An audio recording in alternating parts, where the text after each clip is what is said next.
vamos falar sobre o tema Educações, Culturas e Hackers. E convidamos ele, o criador da marca Polêmicas Contemporâneas, o doutor em comunicação, professor titular e ativista da Faculdade de Educação da Universidade Federal da Bahia, Nelson Preto.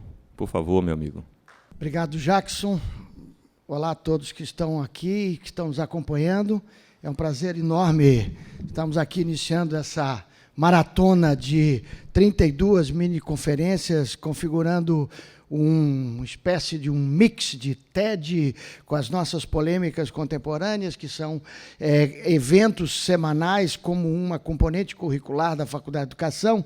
E o tema que nós vamos tratar hoje aqui é sobre educações, culturas e hackers, que é, na verdade, o título do meu último livro, lançado pela Edufba, e conversaremos um pouco sobre os desafios do contemporâneo nesse contexto, que serão tratados ao longo desses dias em todas as outras 31 conferências. O primeiro desafio que a gente tem fundamental no contemporâneo é a velocidade com que as tecnologias estão se transformando. Então, nós estamos vendo que os futuristas, aqueles que fazem as pesquisas sobre qual será o futuro da humanidade do ponto de vista das tecnologias, estão apontando que os computadores, em torno de 2029, estarão no nível dos humanos. Esse cara que fala isso é o Kurt Weisel, que é um desses analistas do desenvolvimento das tecnologias, que faz prospecção. Isso, obviamente, tem significado mudanças radicais nos paradigmas com que a gente está vivendo no contemporâneo. Ou seja, concepção de mundo, concepção de saberes, concepção do pensar, concepção do viver em sociedade, não sem dizer que isso tudo, da mesma forma que é muito bacana, que possibilita a gente estar aqui ao vivo falando num auditório de um Instituto Federal, está sendo transmitido pela internet, depois vira uma série de televisão, e o licenciamento Creative Commons permite que cada um, nas escolas ou em qualquer lugar, possa remixar e trabalhar isso. Isso é muito bacana, mas não é só de coisa bacana que o mundo contemporâneo está vivendo. Então, essa dimensão do que a gente chamaria de o digital, ela mexe radicalmente com alguns valores do contemporâneo que são muito gratos para nós que trabalhamos com educação, que é pensar sempre nessa perspectiva plural. Então, o primeiro plural que é importante que se coloque nisso é a ideia de culturas. Nós não estamos falando de uma cultura com C maiúsculo, única, que tem que ser ensinada na escola, que tem que passar na televisão, que ocupa os meios de comunicação, mas nós estamos falando de culturas que se proliferam, culturas que proliferam e que precisam ser fortemente valorizadas. Obviamente, isso significa que o mundo explodiu do ponto de vista cultural. Ou seja, hoje nós temos possibilidade de estar aqui dentro do bairro de Itinga, em Salvador, em Lauro de Freitas, na Bahia, ao mesmo tempo que a gente está planetariamente conectado. Isso é uma possibilidade diferente daquela que, quando implantávamos a internet aqui na Bahia, em 1995, na primeira escola, a Escola Novo Marotinho, na gestão da prefeita Lídice da Mata, a gente dizia fortemente, a universidade, junto com a prefeitura, implantando essa primeira conexão à internet, a gente dizia uma frase que se terminou configurando como uma espécie de mantra do nosso grupo de pesquisa, que é o seguinte: nós não queremos a internet nas escolas, mas sim as escolas da internet. Trazendo aqui para a realidade de Itinga, quer dizer, nós queremos que Itinga esteja fortemente conectado, ou seja, que a internet chegue aqui. Mas é importante da internet chegar aqui, é que aqui possa chegar na internet. Ou seja, que as culturas que são produzidas localmente nessas regiões possam efetivamente ganhar o mundo e interagir com as diversas outras culturas.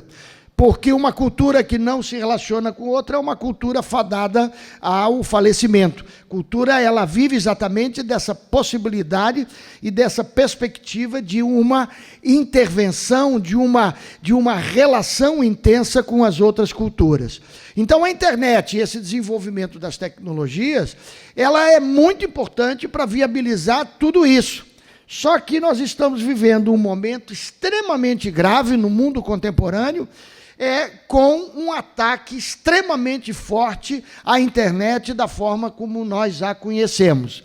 E isso, obviamente, significa que nós precisamos de uma luta política muito grande contra o poder dessas grandes corporações que dominam hoje o universo da internet e das telecomunicações. Falamos, por exemplo, de um grupo que ficou conhecido como GAFA, que é Google, Amazon, Facebook e Apple, que dominam praticamente todo esse universo da comunicação através das redes e que, no fundo, tem construído uma internet murada, ou seja, uma internet que não nos possibilita fazer aquilo que nós queremos, mas uma internet que apenas nos possibilita fazer aquilo que eles querem.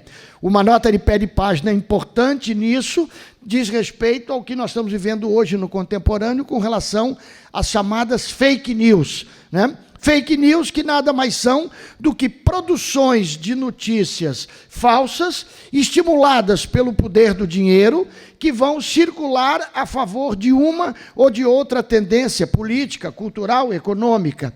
E, obviamente, que se nós não tivermos uma internet livre, nós entregamos a análise do que é fake news, ou, como o Brasil quer agora, que é um absurdo, a Polícia Federal e ao Tribunal Superior Eleitoral, ou, tão grave quanto, entregar, por exemplo, a empresas como o Facebook, que agora decide que vai fazer uma análise para proibir a fake news. O que significa que eles vão passar, a partir de agora, a analisar o que está acontecendo e, portanto, estabelecer uma espécie de censura na internet. Mas essa não é a única forma como a internet está sendo murada. O fato de termos esses aplicativos com softwares proprietários que só nos permitem puxar o dedinho para um lado, para o outro, termina fazendo com que a gente tenha a sensação de que está na internet, mas, na verdade, a gente está apenas navegando em uma plataforma, em um tipo de equipamento.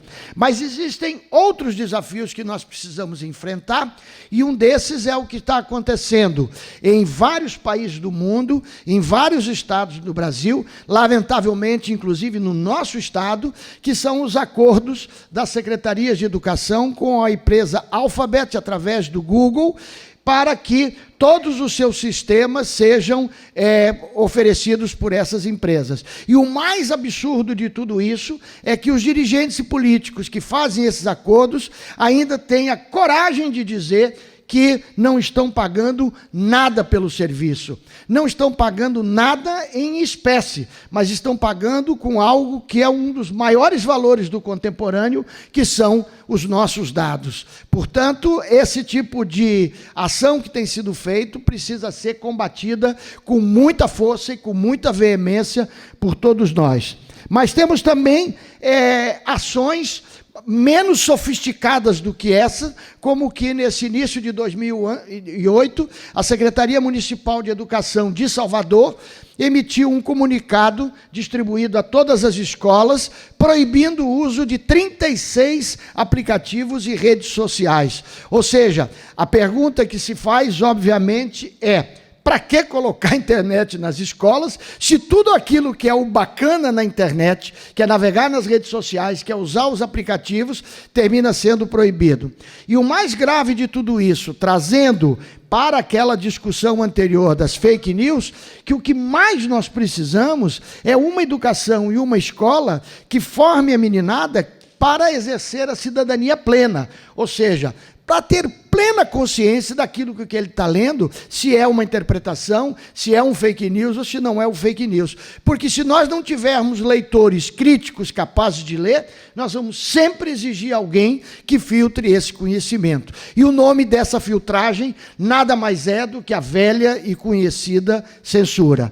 Portanto, a luta pela neutralidade da rede, a luta pela neutralidade da rede do ponto de vista tecnológica, que esse famigerado governo de Donald Trump nos Estados Unidos acabou de quebrar através de uma regulamentação, é algo que nós temos que defender com unhas e dentes, porque a internet, ela foi criada justamente nessa perspectiva de liberdade.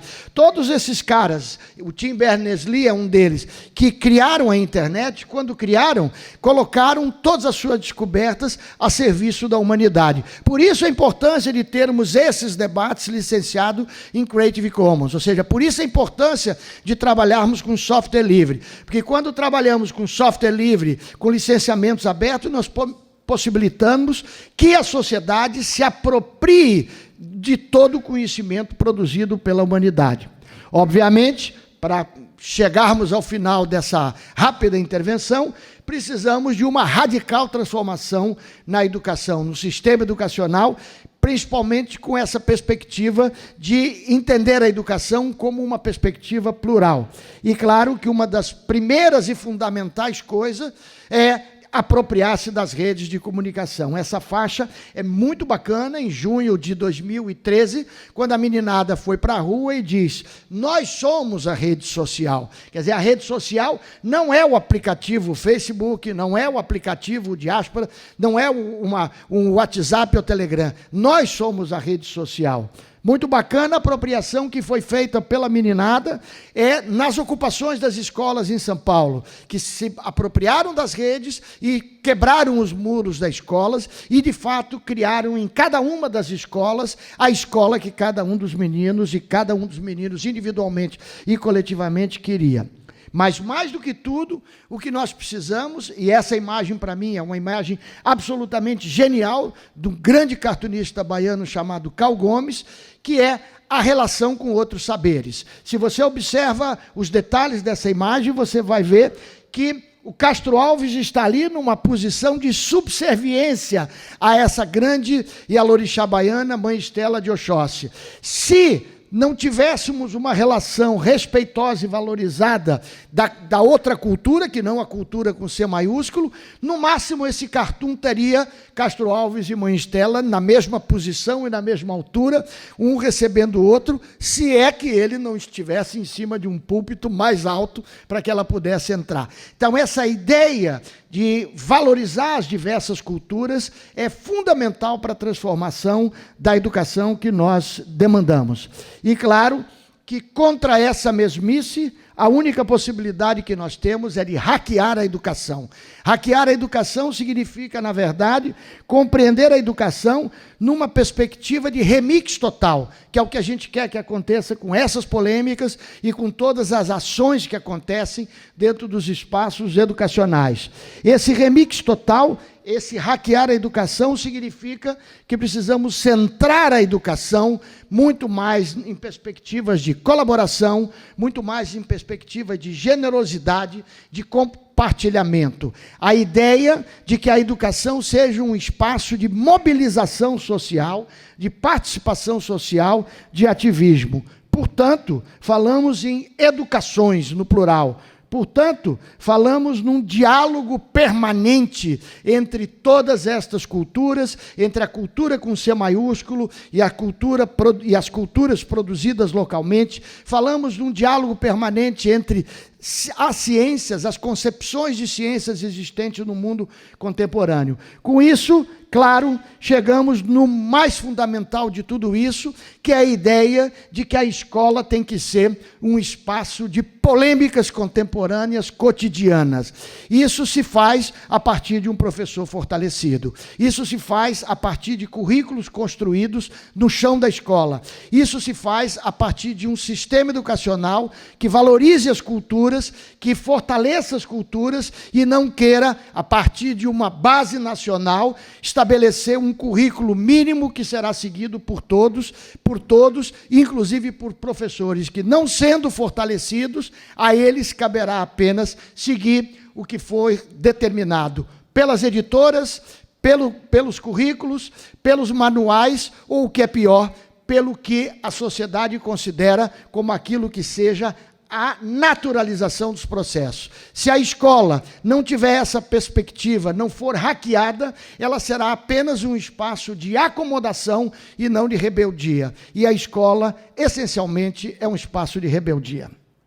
Muito obrigado, e esse material está todo disponível. Maravilha, Nelson. Brilhante colocação de Nelson Preto aqui, em defesa da liberdade, né, de expressão dentro desse veículo tão poderoso, né, que é a internet. Muito legal isso. E, assim, adorei essa imagem que você trouxe do poeta. Eu, que interpretei Castro Alves, passei muito tempo ali na Praça Castro Alves tentando entender que gesto é esse. E Nildão, né, coloca aí nesse desenho um sentido nesse gesto. Cal Gomes. Cal Gomes. O sentido nesse gesto, né, esse poeta da liberdade, que é Castro Alves, né, fazendo a reverência a essa figura tão importante da nossa cultura, que é Mãe Stella. Nós temos o Marco Civil da Internet, que, quando houve aquela notícia de que haveria o Marco Civil, nos animou bastante em relação a isso, a internet livre, né? As pessoas que são favoráveis, ativistas, em relação ao movimento da internet livre. E, ainda assim, nós vemos que os nossos próprios governantes, eles não têm andado nessa direção da internet livre. Como você mesmo comentou, na sua apresentação, sobre eles entregarem, né, os servidores das universidades a grandes corporações, como é o caso da Google. Eu queria saber o que nós, estudantes universitários, podemos fazer em relação a isso, para com que os nossos servidores, os nossos dados, eles vão em direção a software livre, e não em direção às grandes corporações, não enriquecê-los com as nossas informações. Você visualiza, quando você começou a falar, falou sobre a questão do futurismo. Como é que você visualiza essa intervenção que a sociedade precisa fazer, que os estudantes precisam fazer, frente à ação que é feita por essas grandes corporações no domínio da informação, no domínio da internet? Então, como é que você relaciona isso com sua visão no futurista, como você botou para 2029, já que, nesse sentido, o computador já vai estar próximo do ser humano? Então, como é que vai haver essa interação junto com a meninada? As duas, de certa forma, cobram de nós mesmos uma ação mais contundente, né? Quer dizer, quais são os papéis que nós podemos representar nesse momento contemporâneo. Eu acho que, da forma como eu tenho sempre posto lá no meu currículo e tenho sempre colocado como uma importância de nós, professores universitários, enquanto intelectuais públicos, nós precisamos ser mais ativistas, quer dizer, nós precisamos atuar mais politicamente. Então, tanto do ponto de vista dos estudantes, como nós, professores, como as sociedades científicas, o que a gente precisa é compreender que há um limite para o crescimento e para o poderio dessas empresas. Temos que fazer o mesmo com os meios de comunicação de massa. Não se trata de implantar um sistema de censura, mas é óbvio que nós não podemos ter um único grupo empresarial sendo dono de rádio, televisão, editora, mídia impressa e, entre outras coisas, porque esses grupos estão agora entrando cada vez mais nas telecomunicações. Então, esse poderio concentracionista é algo que a gente tem que enfrentar e o mundo precisa regular. Quer dizer, não é possível nós termos toda a circulação e o armazenamento de dados na mão de uma única empresa. Quando o Facebook tentou fazer um projeto de oferecimento de internet através do Facebook, foi rechaçado na Índia, foi rechaçado em diversos outros países, e o próprio Brasil. Nós tivemos um movimento grande ativista de dizer contra a postura da presidente Dilma, à época, que posou com o casaco do Facebook no Panamá, se não me falha a memória. Ou seja, inclusão digital não pode ser feita com uma única empresa. Ou seja, nós precisamos ter uma internet livre para que a gente possa usar Facebook, Diaspora, Telegram, Signal, WhatsApp, ou seja, a gente tem que usar o que a gente quiser e não o que as empresas querem que a gente use. Nesse sentido, a luta pelo software livre e a luta pelos licenciamentos abertos é fundamental. Hoje nós temos lutas importantes nessa dimensão do aberto, que tem a ver com o acesso aberto ao conhecimento científico. Então, as revistas estando licenciadas e sendo disponibilizadas abertamente. Nós temos os dados abertos da pesquisa sendo disponibilizados para que os outros possam pesquisar. Nós temos um trabalho importantíssimo no Parlamento brasileiro, por incrível que pareça, com esse vergonhoso congresso que a gente tem, dentro da Câmara dos Deputados tem um laboratório hacker que está fazendo um trabalho absolutamente genial. Temos um trabalho importantíssimo na área dos recursos educacionais abertos, ou seja, da produção colaborativa e coletiva de materiais para serem usados na educação. Temos um movimento enorme na educação aberta.